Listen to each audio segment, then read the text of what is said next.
Hey guys, Jarek here, and today we're going to be looking at the CYMA 1911 AEP, or as CYMA calls it, the CM123. Now I have been itching to pick up another AEP for quite a while because you don't see very many of them. I think the last new AEP that came out was the CYMA SIG P226, and that was back in the summer of 2010. So it's been a while since we've seen anything new in terms of AEPs. Anyway, the box for this 1911 is nothing special, standard CYMA box. When you open the box you get an instruction manual that's filled with horrible translations, and a lot of them are pretty hilarious. I don't think I've laughed so hard at bad translations as I have in this instruction manual in a long time. Will cleaning rod to insert a gun tube. What is that supposed to mean? Anyway, that's just one example of the bountiful amount of Chinglish in this instruction manual. There's plenty of diagrams, so you can figure out what you need to do fairly easily, but it's still pretty funny. Also in the box you'll find a bag of 0.2 gram BBs. I wouldn't recommend using these because they're pretty low quality. You'll find a 7.2 volt, 450 milliamp battery. A charger, which I ordered this from across seas so it didn't have an American outlet. Luckily I do have an adapter.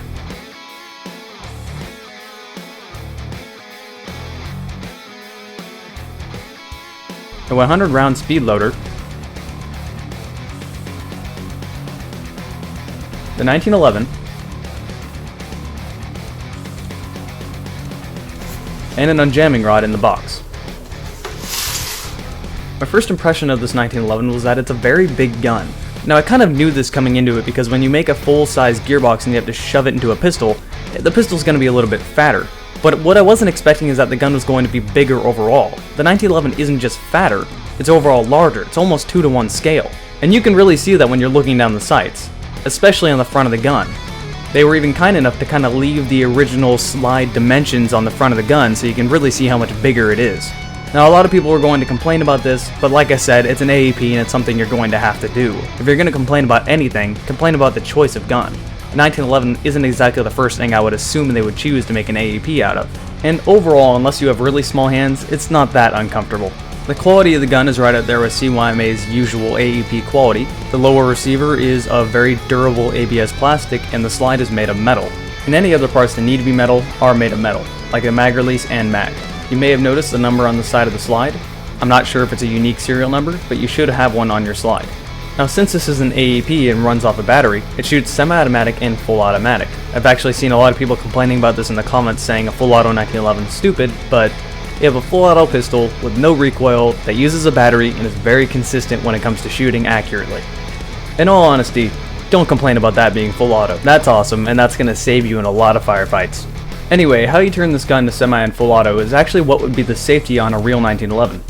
When it's flipped up, which would usually be on safe, it's semi-automatic. When it's flipped down, it's full auto. To insert the battery into this gun, make sure the gun is on full auto, push down on the slide release, and pull the slide forward and up, and it'll come right off. Here you can tell the kind of metal quality of this gun. It's not exactly the highest metal quality, but since it's not gas blowback, you don't really have to worry about it breaking. A solid smack isn't going to do anything to it. When inserting the battery into the gun, make sure the arrow is pointed inward towards the gun, and simply slide it right in. If you ever need to change batteries on the field, it'll be very easy. With the slide off, you can also see the hop-up unit, which is very easily adjustable up and down, and I found it to be very effective. To put the slide back on, simply do what you did to take it off, but in reverse order. Make sure to have the gun on full auto or you might break the selector switch. I don't actually see this happening, but just to be extra cautious and to be sure, make sure to do it anyway. The one complaint I could find about this gun is that the trigger felt a little bit too tough to pull. Now it wasn't KJW Mark I hard to pull, but just enough to kind of bother you after shooting it for long periods of time. Now I might just be saying this because I actually prefer my triggers to be kind of sensitive, but to me it kind of annoyed me. I guess it's a person-to-person thing.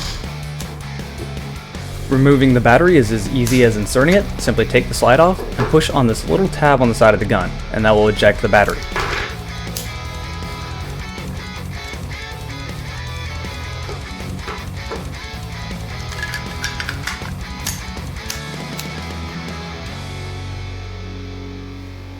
To charge the AEP battery this gun comes with, you have to use a trickle charger that comes in the box, since unfortunately there's no smart chargers for AEP batteries.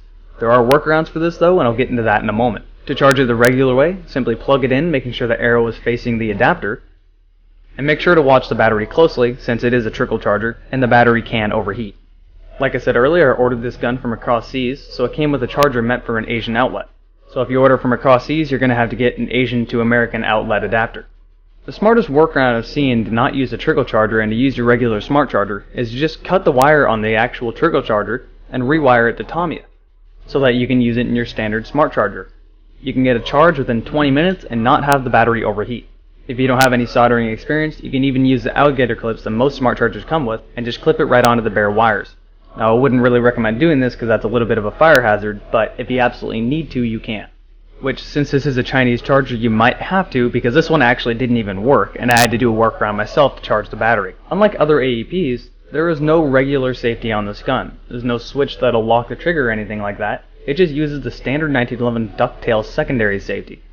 If this is not pushed, you will not be able to fire. Push that down, and you can fire.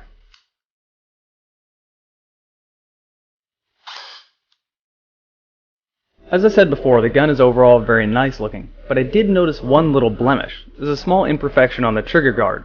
I'm sure it's not on every single model of these, but it was on mine, so I think it's worth pointing it out. Internally, this gun is identical to all other CYMA AEPs, meaning it's 100% Tokimiri compatible with Tokimiri's Glock 18 AEP, so if anything goes wrong, it's very easy to replace. On top of that, magazines are plentiful. It uses the standard Glock mag, and it can even use the Glock extended mag. The loop on the grip might get in the way a little bit, but you can saw that off if you really need to. Loading the mags are very easy, even if you're holding it at an incredibly odd angle just to show the camera. I have found that if you pinch the top of the magazine and make sure the BBs go directly into the mag, it's very easy to load. The mags hold roughly around 30 BBs. You can count exactly how many there are if you really want to.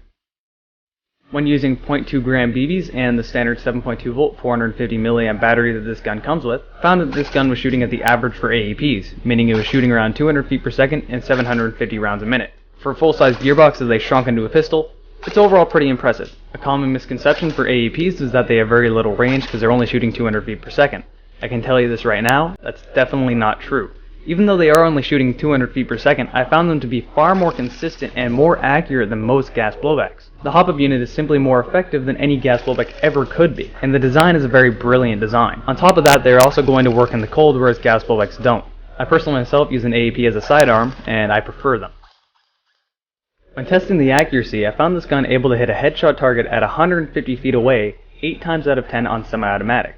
When turning this gun to full auto, I found that the hop-up unit didn't have as much of an effect, but that's still very impressive for a gun only shooting 200 feet per second. As I have said before, AEPs are far more consistent than their gas blowback counterparts.